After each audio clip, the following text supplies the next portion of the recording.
आज हम जिस मूवी को एक्सप्लेन कर रहे हैं उसका नाम है कंचना द वंडर कार। इस फिल्म की कहानी शुरू होती है। एक बच्ची अपने दादाजी के साथ कार में जा रही थी। तभी कार के कांच में रंग आकर गिरता है और सामने दिखाई देना बंद हो गया। तभी वहाँ 3 बदमाश आ गए और उन लोगों ने बच्ची और दादाजी से उनके पास जो कुछ था सब छीन लिया। उन दोनों को बुरी तरह से घायल कर दिया और बदमाश कार लेकर भागने लगे। इसी बीच बदमाशों ने पुलिस सायरन की आवाज़ सुनी और वो कार छोड़कर भागने लगे। इस बीच सामने से पल्लवी आ रही थी जो कि एक बदमाश से टकरा गई। उसने बदमाशों को ललकारा और एक बदमाश की पिटाई कर दी। इसके बाद उस बदमाश को पटक पटक कर मारा। अब उस बदमाश ने सड़क किनारे से एक रॉड उखाड़कर पल्लवी पर हमला कर दिया। पल्लवी बेहोश होकर गिर पड़ी। अब हॉस्पिटल में उस बच्ची की मौत हो जाती है और उसका दिल पल्लवी को लगा दिया जाता है। लेकिन बच्ची की शी डॉग इस दुख को झेल नहीं पाती और अपने प्राण त्याग देती है। उसकी आत्मा कार में समा जाती है। अब वह अपनी मर्जी से कहीं भी आ जा सकती थी। कुछ दिनों में पल्लवी ठीक हो जाती है और अपना सामान्य जीवन जीने लगती है। इस बीच उन्हीं बदमाशों ने एक महिला के घर में घुसकर उसका खून कर दिया जिन्होंने बच्ची का खून किया था। पुलिस आती है, जांच करती है, बिल्डिंग के चौकीदार से पूछताछ करती है, लेकिन कुछ पता नहीं चलता।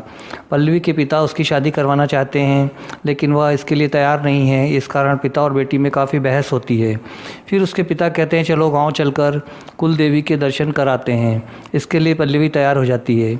अब दोनों पल्लवी की बुआ के यहाँ पहुँचते हैं क्योंकि उनका कॉल टैक्सी का बिजनेस है। पिता अपनी बहन से 15 कार मांगते हैं जिसमें वह असमर्थता जताती है। तभी पल्लवी के फूफा आकर कुछ अभद्रता करते हैं और पल्लवी आग बबूला हो जाती है और अपने फूफा को याद दिलाती है कि ये कॉल टैक्सी के बिज़नेस के लिए उसके पिता ने ही पैसे दिए थे और आज वो उसके पिता से ही अभद्रता कर रहे हैं। आगे पल्लवी कहती है कि अब वह खुद एक कार खरीदेगी और कॉल टैक्सी का काम शुरू करेगी। पल्लवी और उसके पिता कार खरीदने जाते हैं।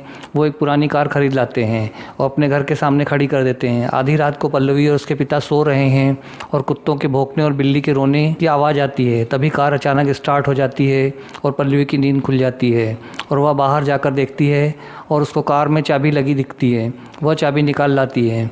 सब सामान्य स्थिति होने के कारण वह फिर आकर सो जाती है। पल्लवी को एक ट्रिप मिलती है और उसके पिताजी सवारी लेकर जाते हैं लेकिन एक भुतह माहौल में फंस जाते हैं। फिर लौटकर पल्लवी को सारा हाल बताते हैं तो पल्लवी कहती है कि चलो किसी भैरव मंदिर में जाकर पूजा करते हैं और वह दोनों जाते हैं। लेकिन बहुत सारी मुश्किलों के बाद भी उनकी पूजा सफल नहीं होती है। तभी वो तीनों बदमाश एक और वारदात कर देते हैं। पुलिस जांच करती है लेकिन बदमाशों का कुछ भी पता नहीं चलता। तभी पल्लवी को फ़ोन आता है और वह उसको रिसीव करती है तो उसको पता चलता है कि लड़के वाले उसको देखने आ रहे हैं। वह फिर अपने पिता से शादी न करने के लिए कहती है। पिता के समझाने पर वह तय करती है कि जो लड़का घर जमाई बनने को तैयार होगा वह उसी से शादी करेगी।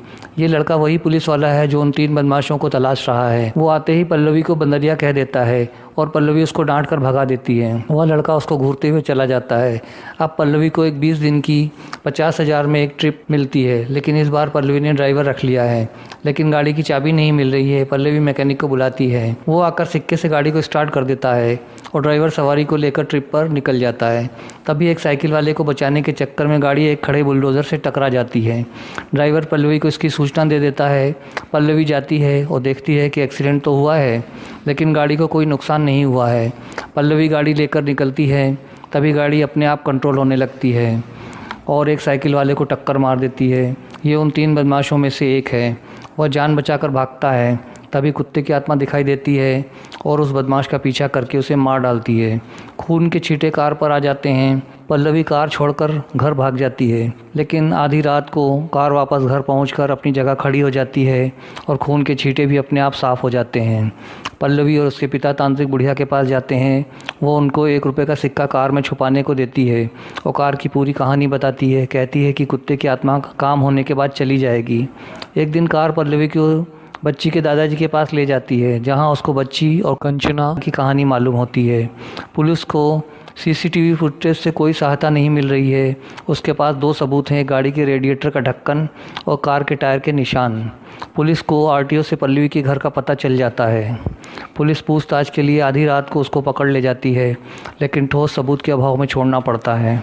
अब पल्लवी कंचना से बातें करते हुए उसको एक पानी पूरी वाले का फ़ोटो दिखाती है तो कंचना हॉर्न मारकर बताती है कि ये वही बदमाश है। अब पुलिस पल्लवी को निगरानी में रखती है लेकिन कई नाटकीय घटनाक्रमों के बाद पल्लवी दूसरे बदमाश को मार देती है, लेकिन इस बार भी पुलिस के पास कोई सबूत नहीं है। पल्लवी आराम कर रही है, तभी तीसरे बदमाश का फ़ोन आ जाता है।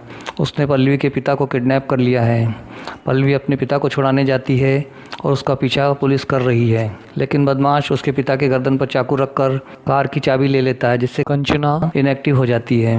वह पल्लवी को मार मार कर बेहोश कर देता है। तभी 1 रुपये का जो सिक्का तांत्रिक बुढ़िया ने दिया था उसी जगह पर गिरता है जहां मैकेनिक ने लगाकर कार स्टार्ट की थी, और कार स्टार्ट हो जाती है। इसके बाद कंचना तीसरे बदमाश को टक्कर मारकर मार डालती है और कुत्ते की आत्मा कार को छोड़ देती है। बस आज इतना ही। मिलते हैं नेक्स्ट वीडियो में, तब तक के लिए अपना ख्याल रखें, हमें याद रखें और चैनल को लाइक और सब्सक्राइब करना ना भूलें।